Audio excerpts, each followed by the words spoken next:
কই ভাইবা ওই আলোচনা আছে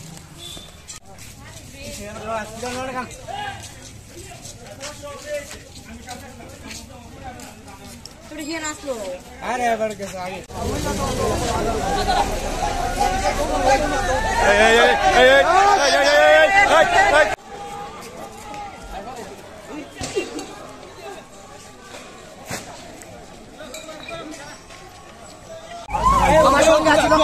গোপাল শর্মা আমার সঙ্গে আছে গোপাল শর্মা আমাকে বাড়ি দিয়ে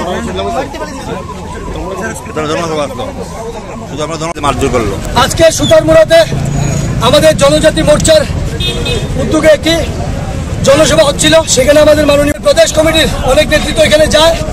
সেখানে যাওয়ার পথে আমাদের জনজাতি ভাইদের গাড়ির উপর সিপিএমের কমিউনিস্টের দালালরা হারমাত বাহিনীরা আমাদের সেই গাড়ির উপর অ্যাটাক করে। সেই অ্যাটাকের সেই অ্যাটাককে কেন্দ্র করে আমরা সবাই এক জায়গায় জড়িত হই এবং তারপরেও আমাদের আটজন কর্মীকে খুব গুরুতরভাবে ওরা মেরেছে, 2টা বোম ফেলেছে এবং ওনাদের প্রত্যেকের কাছে আমরা পিস্তল দেখেছি। আজকে প্রশাসন থাকায় আমরা বেঁচে গেছি। প্রশাসন যদি না থাকতো হয়তোবা আমাদের কয়েকজন এখানে খুন হতো। আজকে সে সবটাকে শেল্টার দিয়েছে আমাদের এমএলএ বানলাল সাহা এবং পার্থপ্রতিম মজুমদার বিশালগড় থেকে ওনারা করেছেন। আর আমার চরিলাম থেকে প্রদীপ দাস ওনাদের নেতৃত্বে আজকে আমাদের 8 থেকে 9 জন কর্মী আজকে গুরুতরভাবে আহত হয়েছে।